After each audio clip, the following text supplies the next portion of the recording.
A cada dia, surgem mais avistamentos de fenômenos OVNIs. As histórias se multiplicam. Os militares denunciam casos. Devido à possibilidade de existir vida em outros planetas, podemos dizer que nos visitam? Alguma coisa está para acontecer. Os indícios mostram que a verdade está cada dia mais perto. Contatos extraterrestres.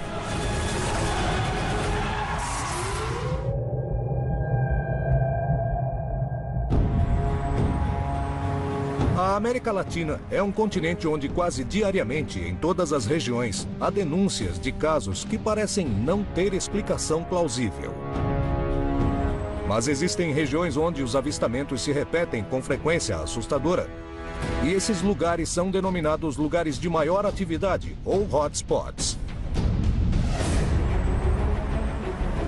Cidade do México, 1991. Um eclipse lunar deu início a uma série de avistamentos quase que cotidianos que ocorrem na cidade e que, segundo os investigadores do mundo inteiro, se tornou um hotspot do fenômeno OVNI. Litoral Paulista, Brasil. Dezenas de testemunhas denunciam estranhos fenômenos.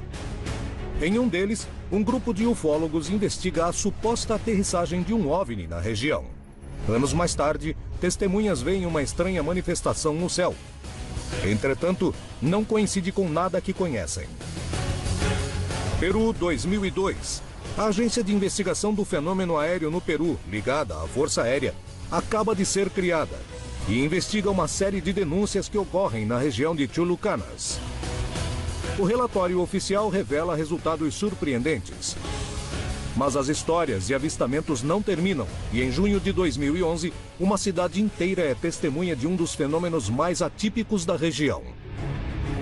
Por algum motivo que não conhecemos, poderia se tratar de regiões de interesse para seres de outros planetas? Tem a ver com a composição do solo? Procuram algum material? Está relacionado com as antigas civilizações da região? Ao saber que são regiões de muitas histórias, as pessoas imaginam que veem fenômenos estranhos no céu? Qual é a verdade? O que há por trás desses casos? Percorremos o continente em busca dos lugares mais populares e procuraremos respostas. Surpreendentemente, as características mudam de uma região para outra. Algumas são no mar, outras nas montanhas, nas grandes cidades, nas selvas e em desertos. O que esses lugares têm em comum? Hoje apresentamos Hotspots. O que está acontecendo é que temos um fenômeno aéreo não identificado, que é de translação inteligente contínua e atual, o que se torna num possível objeto de estudo. Ao longo da história da ufologia, nesses 65 anos da manifestação mais declarada dos discos voadores, porque isso vem ocorrendo já desde a antiguidade, nós temos notado que há períodos especiais e lugares especiais onde aparentemente os UFOs são mais vistos. No Brasil, por exemplo, nós temos o sul de Minas, certas áreas do interior do Nordeste, o extremo sul do Rio Grande do Sul, o norte do Paraná, o noroeste do estado de São Paulo, que são considerados hotspots, são pontos de alta intensidade de observações de UFOs. Isso é verídico? Acho que algumas áreas se concentram mais avistamentos, bem, por causa da população. Se eles querem ser vistos, é claro que voarão sobre lugares com muita população, porque querem ser vistos. Os investigadores admitem que há regiões do planeta onde o número de denúncias parece ser mais alto. Mas quais são os motivos? Tem que reunir determinadas condições. O que os cientistas descobriram é que existem esses lugares muito estranhos. High strangeness, associados a ley lines, linhas de força que percorrem a Terra. As histórias de OVNIs parecem se multiplicar em algumas regiões. É hora de descobrirmos o que faz com que algumas regiões apresentem uma maior taxa de denúncias de avistamentos de objetos voadores não identificados. Ao norte do Peru, na região de Piura, se encontra o município de Paita. O lugar está constantemente nos jornais pelos seus vários avistamentos. Porém, existiu um caso que deixou os investigadores mais céticos sem respostas. O que aconteceu em Piura? Em 15 de junho de 2011, essa cidade presenciou um dos eventos mais impressionantes que aconteceu na história da região. Visto por muitas testemunhas e captado por várias câmeras, o incidente se transformou num dos casos mais atraentes para se investigar o que se oculta por trás do fenômeno OVNI. No caso de Piura, o fenômeno OVNI das luzes inteligentes são captadas em vídeos e por fotos. Portanto, fica descartado se tratar de uma fantasia comunitária ou que se trate de uma ilusão ou alucinação comunitária. Na tarde de 15 de junho de 2011, o céu de Piura perdeu sua aparência original para dar espaço a um evento inigualável. Naquela ocasião, uma grande quantidade de testemunhas em diversos pontos da região pôde observar o mesmo fenômeno. Alguns deles, inclusive, puderam gravar. O que foi que aconteceu naquela tarde em Piura?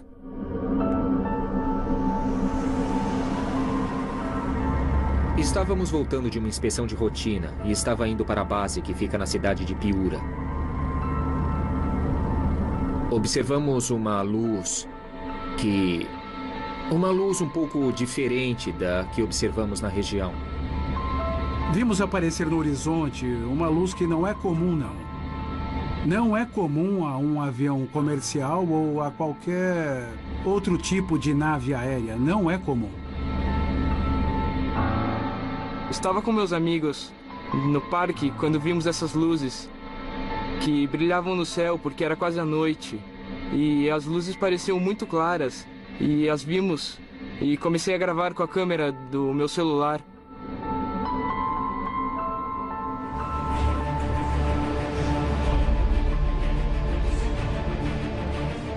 Lisbeth Ussarral voltava de ônibus da faculdade. Ela e os outros passageiros puderam ver a luz enquanto estavam na metade da estrada, sem acreditar no que observavam. Na estrada que vai de Piura a Paita, dá para ver a uma longa distância. E aquilo começou a subir, ficou um tempo suspenso e saiu. Primeiro saíram 4 luzes. Depois subiu de novo, ficou um tempo suspenso como se fosse um elevador e saíram mais luzes. Durou mais ou menos meio minuto ou 1 minuto pelo menos, porque durou um tempo regular. Na verdade, senti muito medo. Eu me perguntei, o que será isso?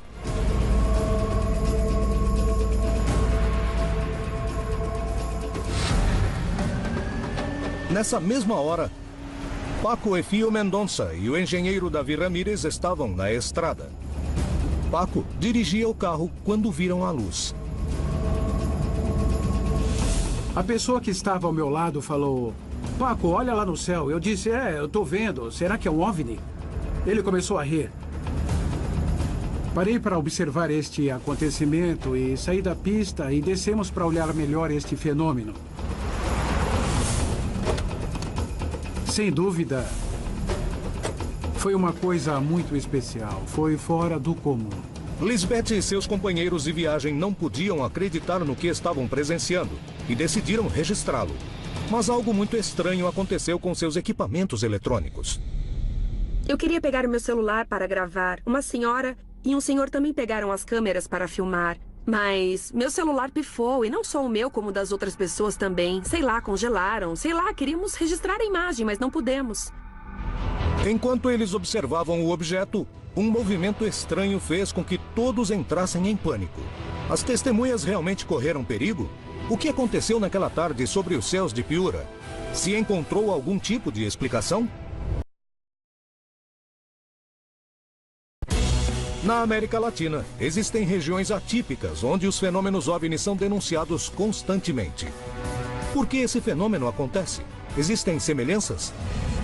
Um dos casos mais surpreendentes foi visto na cidade de Paita, no Peru, em 15 de junho de 2011, quando várias testemunhas de vários lugares da região conseguiram ver e gravar um vídeo.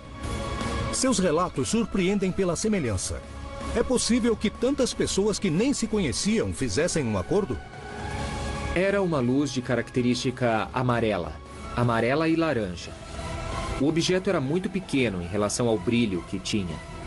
Uma coisa especial nesse acontecimento era que essa esfera era uma espécie de esfera luminosa. Foi se partindo em 3. Parecia um triângulo equilátero. Uma esfera grande e duas esferas bem pequenas. Formava uma espécie de figura geométrica triangular e começou a cair, mas demorou uns 30 segundos mais ou menos para cair. Pudemos observar melhor porque era mais ou menos 6h45, 7 horas da noite. Estava escurecendo e vimos esse acontecimento com mais nitidez. Mas pouco tempo depois de verem que desse objeto caíam duas esferas, algo ainda mais estranho começou a acontecer. Ficou tudo nublado e enquanto desciam, elas atravessavam as nuvens e acendiam e se apagavam as luzes. No total foram 6 ou 10 luzes que subiam e desciam constantemente, ou seja, subiam, desciam. Desceram por aproximadamente 3 minutos várias luzes, até que desapareceram e se dissiparam totalmente. Depois tudo acabou e as pessoas se apavoraram, então tivemos que sair porque aí sim nos assustamos. O que foi que aconteceu para que todos os passageiros do ônibus entrassem em pânico? Será que o objeto estava tão perto como eles pensavam? Será que foi um caso de sugestão ou psicose coletiva? Poderia ter sido um erro? Existe uma explicação plausível para o incidente de Piura ou era mesmo um OVNI? Víamos que era uma luz que se mantinha constante, coisa que uma nave aérea convencional não pode fazer. Dessa luz desciam luzes bem pequenas, mas que tinham uma velocidade constante. Pelas leis da física não caem nessa velocidade. Era uma queda livre, era uma queda muito lenta, muito constante. A princípio pareciam fogos de artifício, mas não eram fogos de artifício. Eles não demoram tanto, não se mantêm tanto tempo. O incidente ocorrido em Piura faz parte das centenas de casos que são denunciados todos os anos na região e que, entretanto, permanece no mais absoluto dos mistérios. Mas os testemunhos, sem dúvida, são muito parecidos. Eles estiveram diante da presença de um OVNI. Não estou dizendo que fosse um extraterrestre, não estou afirmando nada. É um OVNI, sim, mas eu queria comparar o que eu consegui ver com o que as outras pessoas viram.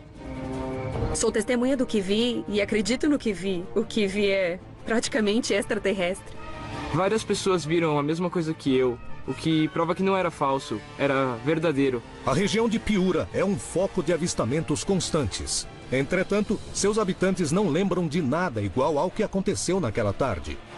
Os vídeos e os testemunhos confirmam que uma coisa sobrevoou os céus da região. Mas o que pode ter sido? Essa região realmente recebe visitas de naves extraterrestres? Por que vêm essas luzes? O que são? A milhares de quilômetros dessa região, às margens do Oceano Atlântico, no Brasil, acontecimentos parecidos se repetem constantemente. Lá também há provas que surpreendem os investigadores. Litoral Paulista, Brasil. A região é um dos lugares de maior atividade em matéria de avistamentos que são denunciados quase diariamente. Existem centenas de testemunhas que conseguiram ver fenômenos muito variados. Lá aparecem marcas no chão, luzes nos céus e até animais mutilados. A proximidade com uma das cidades mais povoadas do planeta, São Paulo, cria um contraste dessa região selvagem próxima ao mar e o porto mais importante do país. O que acontece no litoral paulista e por quê? É casualidade ou existe algo que explique todos os fatos estranhos? A incidência de avistamentos em certos locais são mais comuns do que outros, né? E costumam passar pelo que a gente chama de ondas ufológicas, quando em certo período de tempo os avistamentos são muito comuns. Os avistamentos se repetem ao longo de toda a região que pertence ao litoral paulista. E dezenas de testemunhas relatam incidentes OVNIs cuja explicação ainda não é conhecida. Os relatos mais constantes são de luzes que se ou permanecem fixas no céu, luzes do tamanho de bolas de laranja, bola de tênis. O céu estava bem claro e havia uma luz estranha. Era a cor de uma estrela, mas ao mesmo tempo ela parecia que se movia. Às 4h30 da manhã, percebi uma luminosidade muito maior que a normal, à minha direita. E prestei atenção naquilo, perto aqui da minha casa. Tinha um objeto parado aqui em frente à minha casa, a uns 30 metros de altura. Parecia um charuto negro, comprido, silencioso. Ficou uns 10 minutos estacionado. As experiências se repetem. Centenas de testemunhas contam acontecimentos semelhantes onde viram luzes estranhas e manifestações. Mas o que acontece nesse lugar? Os relatos se repetem. As experiências demonstram que essa é uma zona de muita atividade, ao ponto em que as testemunhas, ao observarem os céus, passaram por situações que só podem descrever como únicas e inexplicáveis. Isso é o que aconteceu em São Vicente, quando vários instrutores de voo viram algo tão misterioso que não se parece com nada conhecido. Eles gravaram em vídeo o que viram e denunciaram à Força Aérea. Através de uma série de provas, tentaremos definir de que se tratou o fenômeno que se apresentou nos céus. Por volta da 1h da tarde, mais ou menos, eu estava no meio da aula, um instrutor aqui, um colega nosso aqui de voo, bateu na porta, me pediu que saísse um minuto, que ele queria conversar comigo. Aí ele me pediu só que olhasse para cima. Quando eu olhei para o céu, vi umas bolas, parece que do tipo de alumínio, se deslocando numa velocidade absurda. Aí eu vim aqui para o meio do pátio, os alunos todos saíram da sala, vieram também assistir aquilo. As pessoas que estavam aqui assistindo o voo, todas viraram o olhar para aquelas bolas que se deslocavam aí no céu numa velocidade absurda. Eu cheguei a pensar que eram papéis laminados, porque brilhava muito, né? Mas eu falei, mas nessa altura quem quer jogar papel, né? Jogaram panfletos, né? Depois de analisar os vídeos, muitos peritos falaram sobre balões, mas os professores de parapente não concordaram. E tentarão definir se eles se movem como os objetos que filmaram ou se tratava de outra coisa. Além disso, com diversos elementos, tentaremos revelar outros mistérios que acontecem constantemente na região, como os famosos ninhos.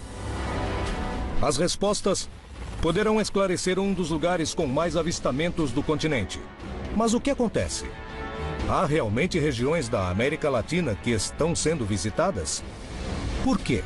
Procuram algo? Em algum lugar dessas paisagens, existe uma resposta que aguarda ser descoberta. Quais são os lugares de maior atividade da América Latina?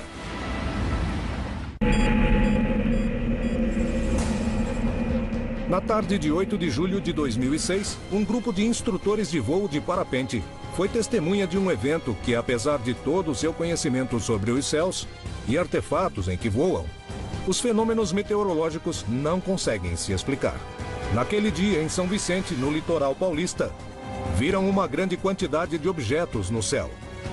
Esse foi apenas um dos incidentes que aconteceu na região, que quase diariamente registra manifestações que permanecem no mais absoluto mistério, fazendo com que a região seja considerada um hotspot em matéria de avistamentos. Por que há tantos acontecimentos nessa região?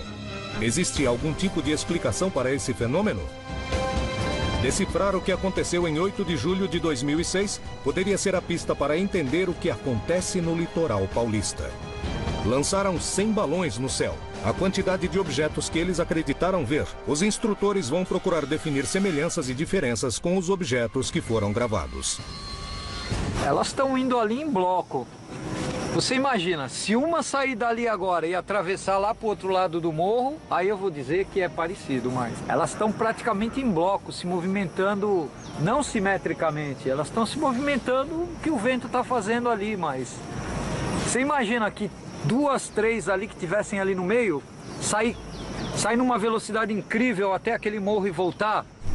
E mesmo, nessa altura que eles estão agora nesse momento, era a altura que eles estavam aqui, que a gente percebeu, era mais ou menos essa altura que a gente está vendo aqui agora. É bem parecido, só que assim, a grande diferença é que você nota até que nós estamos bastante aqui embaixo, é a oscilação deles, eles estão balançando, né? Isso não acontecia, eles estavam extremamente estáticos assim, se movimentando, mas não... Você via que não era o vento que estava atuando. O que aconteceu quando os balões chegaram à altura que eles calculavam que os objetos estavam? O fator aí preponderante era a velocidade e o deslocamento do bloco. Vamos dizer que ali foi semelhante, as bolas estavam semelhantes. Movimentos geométricos eles faziam sempre, né? Eles fizeram um triângulo, tem uma hora que eles fazem um tipo de um triângulo, que é assim, aí esse daqui começa a aproximar daqui e fica aqui assim. Aí esse daqui vem pra cá, né? E aí saiu. Um jato está passando agora, olha a velocidade que um jato está. Aquela bola era 10 vezes mais rápida do que esse jato. Eles estavam em um bloco de bolas, uma se deslocar para cima daquele morro, se deslocar até a serra e voltar numa velocidade absurda. Os balões não se comportaram como os objetos, que pareciam ter vontade própria e não se moviam com o vento. As testemunhas, experientes em observarem o céu, estão admiradas. Eles não encontram uma explicação racional para o que viram. Entretanto, essa é só mais uma amostra de tudo o que acontece constantemente na região do litoral paulista.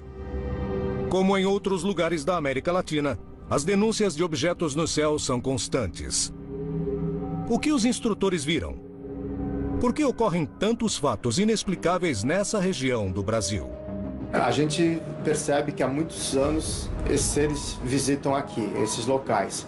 Na minha opinião, tem algum interesse nessa região ali do litoral de São Paulo que a gente ainda não sabe.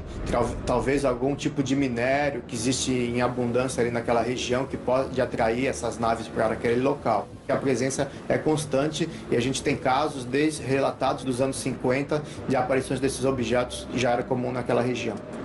Mas alguns casos que aconteceram no litoral paulista deixaram inclusive marcas nos solos. Os peritos procuraram descobrir a que se refere. Pode haver uma explicação para esse tipo de fenômeno?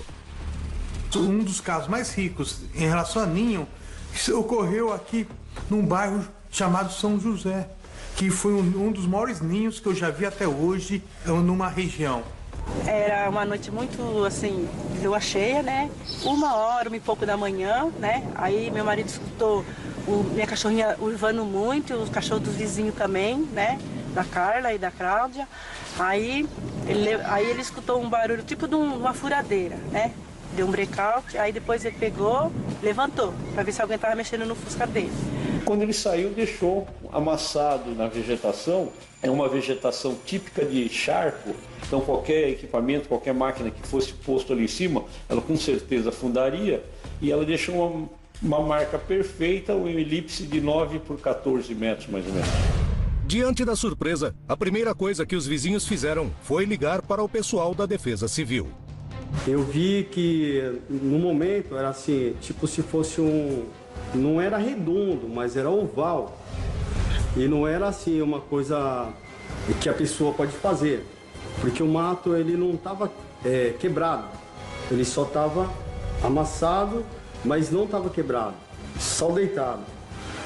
Aí eu vi que não era brincadeira dos populares e tal, né? Parecia, a princípio, que alguma coisa realmente tinha pousado ali. A forma radial como estava o matagal em si, né? Aquela parte toda abaixada, tudo bonitinho, né? Embora estivesse bem pisado, muita gente, mas conservava essa forma radial. Então, a princípio, no que eu achei que parecia realmente alguma coisa tinha deitado, pousado ali. A marca no solo não tinha nenhum tipo de explicação para os oficiais da Defesa Civil. Os investigadores do fenômeno ufológico garantiam que se tratava de uma nave que tinha aterrissado naquele lugar. Mas o que realmente aconteceu? Podia se tratar da aterrissagem de uma nave conhecida como um helicóptero? O que diziam os pilotos e os peritos? O que foi que formou o ninho no bairro de São José, no litoral paulista? Para tentar encontrar uma explicação racional a esse acontecimento, um piloto de helicóptero veterano de guerra e perito em voos analisará as imagens e tentará recriá-las. Quando o helicóptero se aproxima da vegetação, ela começa a se dobrar e o helicóptero fica parado no lugar. E se fosse realmente um helicóptero, a vegetação teria que estar aberta, digamos em 360 graus, apontando em cada um dos 360 graus, não na mesma direção. Ele se dobra só enquanto o helicóptero estiver em cima. É como se eu dissesse que havia muito vento. E o vento começou a soprar e soprar e soprou durante um tempo. E depois o vento para e a vegetação volta à posição inicial. Além disso, estamos falando de vegetação verde. Se estivéssemos falando de vegetação seca, bem, aí pode mudar. Pode se quebrar, pode se partir. Para que a vegetação se quebre, tem que ficar por muito tempo. Além disso, com o vento de alta potência de um helicóptero enorme. Um helicóptero com as características para poder quebrar a vegetação não teria voado sobre o terreno baldio, onde a marca apareceu. Além disso, nenhum vizinho ouviu, naquela noite, os motores do helicóptero, que se tivesse aterrissado no lugar, teria sido ouvido a várias quadras da região. O que foi que marcou a vegetação? Por que existem tantas denúncias nessa região? É possível encontrar uma explicação? O que acontece no litoral paulista? Esta região do Brasil está rodeada por selvas e praias. Uma das suas características é a abundante natureza. Poderia ser a chave para explicar os constantes avistamentos? Porém, uma das cidades mais populosas do planeta, a Cidade do México, também é um dos lugares com mais atividade e denúncias de avistamentos. Essa grande cidade é monitorada constantemente pelos Vigilantes do Céu, um grupo de caçadores de objetos voadores não identificados que todos os dias apontam suas câmeras para o céu. Se trata de um hotspot ou há uma maior quantidade de testemunhas interessadas em registrar o que acontece? 11 de julho de 1991, acontece o grande eclipse em nosso país, que encobre praticamente todo o continente americano. É um dos mais longos, e se garantia que era uma profecia dos maias, que dizia que os senhores das estrelas voltariam. A partir desta data, as pessoas começaram a olhar realmente para o céu.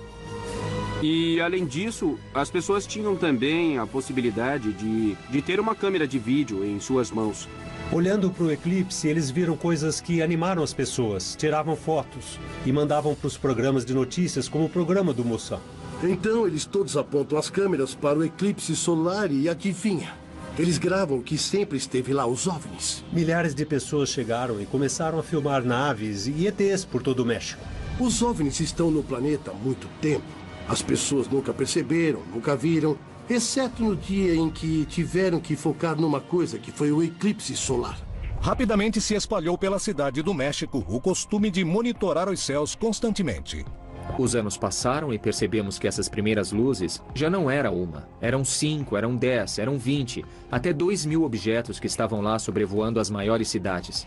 Não tem uma semana que não haja um indício de avistamento desconhecido. Inclusive, alguns deles foram detectados pelos radares do aeroporto. Sobrevoam diariamente a Cidade do México. Isso é inegável. É possível sair com uma câmera ou um binóculo 7 dias por semana e os 7 dias vai fotografar, filmar ou ver algo na cidade. O que acontece sobre a Cidade do México?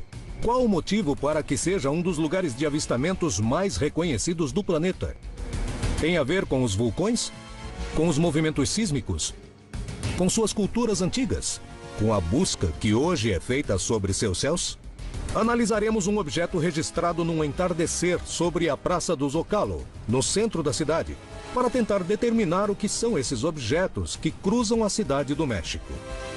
É possível encontrar nesse tipo de análise a chave para poder compreender por que existem regiões com tantos avistamentos de fenômenos OVNI. Desde o eclipse lunar de 1991, quando milhares de testemunhas foram capazes de ver e registrar em fotos e vídeos fenômenos OVNI, a Cidade do México se tornou uma região que os especialistas consideram intensa para esse tipo de manifestações. Foi muito antes de escurecer, antes de se ver totalmente o eclipse. De repente eu vi na tela da minha câmera um ponto luminoso. O filmei por um instante. Eu fiquei gravando porque... só por curiosidade. Deixamos o telescópio na mesma posição e depois de um tempo, quando quisemos voltar para ver, já não estava. Vimos algo prateado que deslizava em forma horizontal. Foi naquele prédio. Eu vi que algo se movia. Mas quando eu estava mais próximo, curiosamente, a minha câmera se apagou. A gente começou a seguir o objeto, ele era bem rápido e depois sumiu, perdemos ele de vista. A partir daí, dezenas de investigadores apontam suas câmeras para os céus mexicanos, registrando todo tipo de fenômenos que a ciência nem sempre consegue explicar. Mas de que se tratam essas histórias? Estamos diante de uma região com um magnetismo especial para esse tipo de manifestações? Ou se trata de erros de interpretação de certos fenômenos conhecidos, como o altíssimo tráfego aéreo do lugar e condições climáticas? As histórias dos Vigilantes do Céu, o grupo que se dedica a gravar esses eventos, é uma das bases para começarmos a compreender o que acontece na Cidade do México. Já vi mais de 200 OVNIs. E eu tenho gravado em vídeos. Perdemos alguns, mas vimos uns 200, 250. O mais impressionante que eu consegui capturar é um objeto de aparência tubular, parecendo um tipo de cigarro prateado, e estava passando perto de um avião. Bem, excelente. Sem sombra de dúvidas, os céus da Cidade do México registram uma das taxas mais altas do continente em matéria de avistamentos de fenômenos OVNI. Mas qual é a explicação por trás dessas histórias? Acontece que tem muita gente. E se tem muita gente, isso significa que temos muitas testemunhas. Há muitos observadores. Aqui na Cidade do México, é muito comum vender balões com hélio e que as pessoas soltem. Aliás, tem eventos grandes, enormes, onde são usados um monte de balões e forma de tubos enormes e de até 50 metros com hélio. E podemos nos confundir com OVNIs, não é? E na verdade são só balões, mas eu também fiz algumas investigações sobre os OVNIs compridos e eu pude documentar que existem verdadeiros OVNIs. E eu pude filmar esses objetos durante 1 hora, fazendo movimentos constantes e repetitivos. Coisa que os balões, claro que não fazem. O aeroporto fica quase no centro da cidade, então temos um fluxo aéreo muito intenso, onde a cada 3 minutos temos um avião, helicóptero e às vezes também as condições atmosféricas. A própria poluição propicia os efeitos que pareçam OVNIs. No centro da Cidade do México, na Praça do Zócalo, apareceu um objeto estranho no céu. O que era? Vários peritos tentaram dar uma explicação. Quando observamos esses tipos de fenômenos luminosos que viajam em linha reta, nos vem à mente 3 possíveis explicações mais terrestres: aviões ou satélites artificiais, a entrada de um meteoro ou objeto que vem do espaço exterior e por fricção se acende na atmosfera. Aqui havia uma 4ª explicação possível, que talvez seja o reingresso da sucata espacial. Há muito lixo espacial de satélites e restos que chegam à Terra. Mas o comportamento nesse caso, que se divide em 2 grupos e depois se une em um só, é muito curioso. Pode ser talvez um desses raios globulares ou... sei lá. Talvez teria que perguntar o que mais as pessoas viram e ver se há outros registros de vídeo do mesmo fenômeno. Ainda não me atreveria a dar uma explicação do que realmente aconteceu. O que era o objeto que deixou marcas no céu do México? Denúncias como esta acontecem dia a dia na capital do país azteca. Os OVNIs permanecem lá porque tem alguma coisa. Seja um vórtice ou as pirâmides maias, que fazem parte das histórias dos OVNIs no mundo. É um dos lugares onde os OVNIs aparecem o tempo todo. Sem sombra de dúvidas, a Cidade do México é uma das regiões do planeta com maior quantidade de denúncias diárias de avistamentos de fenômenos OVNI. Apesar dos especialistas não conseguirem entrar num acordo sobre a natureza dessas manifestações, o fato é que a quantidade de incidentes que acontecem nessa cidade é apenas a ponta do iceberg para compreender o que se esconde por trás das histórias de avistamentos. Mas a Cidade do México não é o único lugar surpreendente pelo índice de avistamentos. Existem regiões do planeta que motivaram a mobilização de agências oficiais para tentar determinar o que acontece. As conclusões são assustadoras. Ao norte do Peru, no estado de Piura, está a cidade de Chulucanas. Toda a região está constantemente nos jornais por seus vários avistamentos. Em 2001, a cidade de Chulucanas começou a registrar uma série de acontecimentos inexplicáveis que rapidamente foram denunciados no Organismo Oficial de Estudos do Fenômeno OVNI da Força Aérea do Peru, a OIFA. Interessada em descobrir do que se tratava, a agência de investigações passou mais de 3 anos procurando evidências que estabelecessem a verdade por trás desse fato, apresentando como resultado um extenso relatório final que revelaria conclusões incríveis. Em Chulucanas foi revelada a primeira investigação oficial OVNI do Peru. por ordem de uma agência da Força Aérea Peruana, a UIFA. Uma das coisas que fiz durante a minha carreira foi a criação, o desenho e a operação da Oficina de Investigação do Fenômeno Aéreo Anômalo. Os ufólogos mais respeitados participavam da OIFA, junto a pilotos militares e civis, controladores aéreos e cientistas. No início de fevereiro de 2002, recebemos uma ligação de um jovem de Piura, ao norte de Lima, chamado Ivan Isa. E ele comentou que tinha vídeos muito interessantes. O cinegrafista da cidade, Ivan Isa, tinha gravado vídeos onde apareciam manifestações tão extraordinárias que surpreenderam peritos como Choi. O que vemos no primeiro vídeo é a rua em perspectiva. Os postes de luz que iluminam a rua e, no fundo, um estranho fenômeno. Aparentemente, se vêem 8 esferas de luz de cor vermelho alaranjado. Olha ali, dá pra ver direitinho, não? Sim. Aparentemente, naves gigantes de 150 a 200 metros de largura, flutuando em completo silêncio, não 1 ou 2 minutos, e sim 2 horas e meia, na capital de uma importante província, Chulucanas. Diante de mais ou menos 300 pessoas, apareceram essas 8 esferas de luz, que durante esse longo período de tempo começaram a se mover em diferentes direções, formando aparentemente figuras geométricas. Eram várias esferas espalhadas. Formavam um triângulo e depois formavam uma minhoca comprida e tinham esferas ao seu redor. É o que foi visto em 2 horas e meia e ocorreu essa interação com as testemunhas. Elas definitivamente demonstram um comportamento inteligente. A nave não se foi.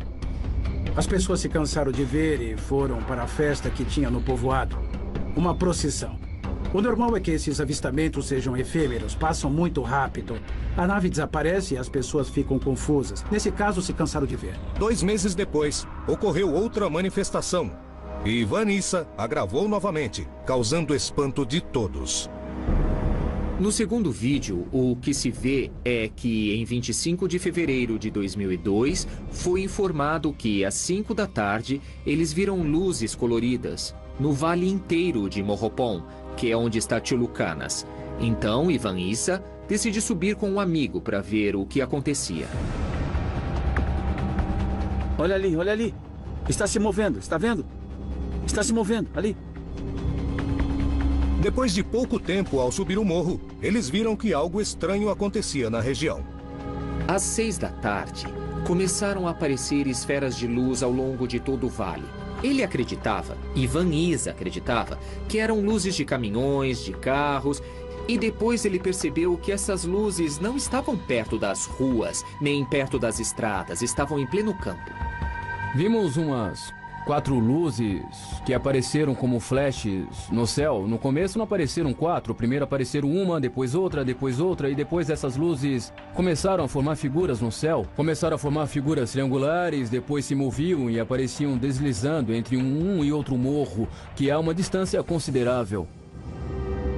Estamos nesse momento no morro e há 2 luzes estranhas. Ele pegou a câmera e começou a gravar diferentes luzes que acendiam e apagavam, 2 luzes na linha do horizonte, alguma coisa assim. Quando, de repente, ele disse algo, apontando para a região de Atapera, ao norte de Chulucanas. Ivan, olha, o que é isso? E, de repente, é quando eles veem um tipo de objeto voador em forma de uma lágrima que apresenta janelas. É uma nave grande. Tinha uma forma grande, muito grande, com uma parte esférica abaixo, e as demais luzes no momento se juntavam com essa nave grande, sabe? E sentimos medo, porque realmente não estávamos preparados para ter um contato com eles. Pelo menos não naquele momento, não me sentia preparado. Os fatos aconteciam. A prova seria estudada pela OIFA, a Agência Oficial da Investigação do Fenômeno OVNI do Peru. O que revelou o relatório desse escritório? Existe uma explicação para o fenômeno de Chulucanas? Por que essas regiões são o epicentro de tantos avistamentos? O que a ciência acha dessas hipóteses?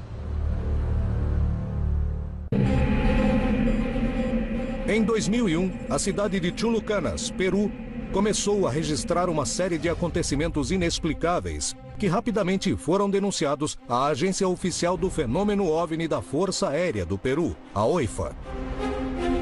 Interessada em descobrir do que se tratava, a agência de investigações passou mais de 3 anos procurando provas que estabelecessem a verdade por trás desse fato. Um tempo depois, e após entrevistar centenas de testemunhas, a agência oficial apresentou um relatório final que revelaria conclusões incríveis. Assim que consegui esses vídeos, eu mesmo liguei para o escritório OVNI da Força Aérea dizendo que estavam comigo e houve muita expectativa por parte da equipe. E a partir desse momento, começamos uma investigação que terminou com um relatório lançado no dia 2 de abril de 2002 e apresentado diante do alto comando da Força Aérea. Reunimos todos no quartel-general da Força Aérea. Uma das conclusões que chegamos foi que o fenômeno não era recente, e sim muito antigo. Sem sombra de dúvidas, a cidade de Chulucanas e adjacências apresentam estranhas manifestações que ainda não podem ser explicadas. Enquanto muitos moradores atribuem a uma origem sagrada, muitos outros acreditam que se trata de seres de outros planetas. Inclusive a mitologia do lugar se encontra presente nesses indícios. Quando fui pela primeira vez à região, perguntei se viam OVNIs. E os moradores falaram todos juntos. Isso não existe aqui. Não existe nada. Não se vê nada a respeito. Não, falaram. O que vemos aqui são os morros encantados. Os morros que têm vida. Que conversam entre eles. Através de uma linguagem de luzes. De esferas de luzes. O que na verdade estavam vendo eram manifestações do fenômeno OVNI. Mas davam outra interpretação. Por que Chulucanas foi epicentro de tantos eventos estranhos? Será que podemos encontrar uma resposta no passado?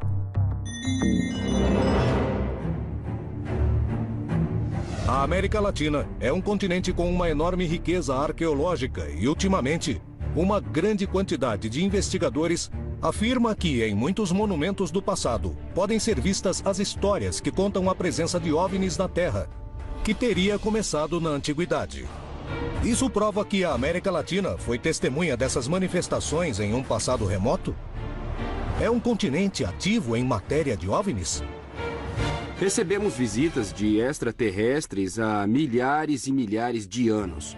E podemos ver e provar com todas as evidências diferentes que nós temos que, considerando as referências textuais, as estátuas, desenhos, pinturas e monumentos gigantes.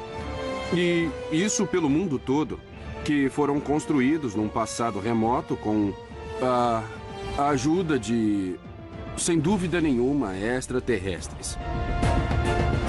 Segundo os investigadores, o mundo está cheio de evidências que provariam que nossos ancestrais foram visitados por seres de outros planetas. Nossos ancestrais não tinham os jargões tecnológicos que nós temos hoje.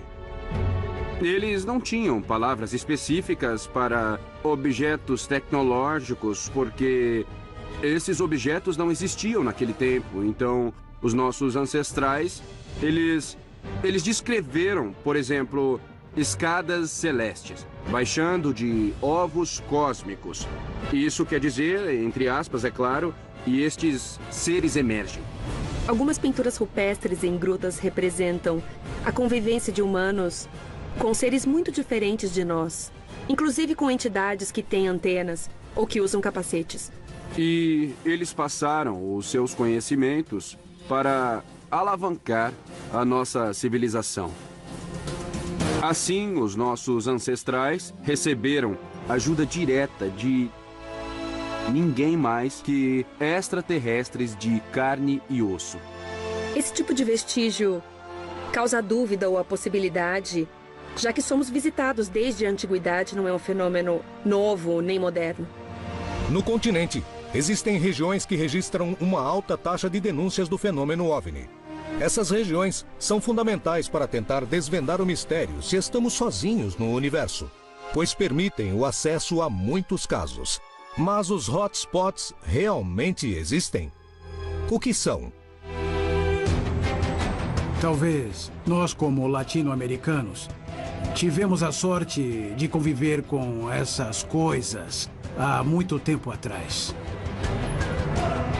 Também, além disso, da constatação de que esse fenômeno parece de fato estar mais ativo nessas regiões, e talvez devido a alguma peculiaridade dessas áreas, a existência de minério ou alguma coisa do gênero, há também um fenômeno sociológico envolvido em alguns dos pontos considerados como hotspots de UFOs. São cidades em que se tem a impressão de que ali os UFOs aparecem sempre. É porque, em alguma época do passado, observações que ali ocorreram foram muito bem vistas pela sociedade.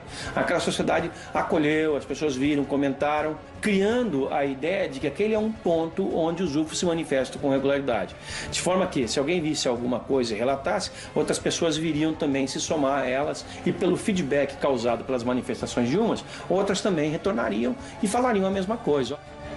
É possível termos em nossa memória genética esse tipo de informação e que mais ou menos acontecem porque, de repente, mais pra frente, teremos outra vez o contato, conviveremos com eles e, de repente, vamos compreendê-los ou, de repente, tomem a decisão de vir e a gente tem que se defender, não sei. Mas a reação que se tem aqui é como se fossem nossos amigos que vêm pra casa, estão voltando pra casa. O homem começou a olhar para o céu há muitos séculos, se perguntando o que acontece além da Terra. Estamos sozinhos? Há vida inteligente? Estamos sendo visitados? As dúvidas continuam presentes, porém, cada vez há mais respostas. Nos casos da América Latina, parece ter uma clara pista a seguir para compreendermos se estamos sozinhos no universo ou se alguém está nos visitando.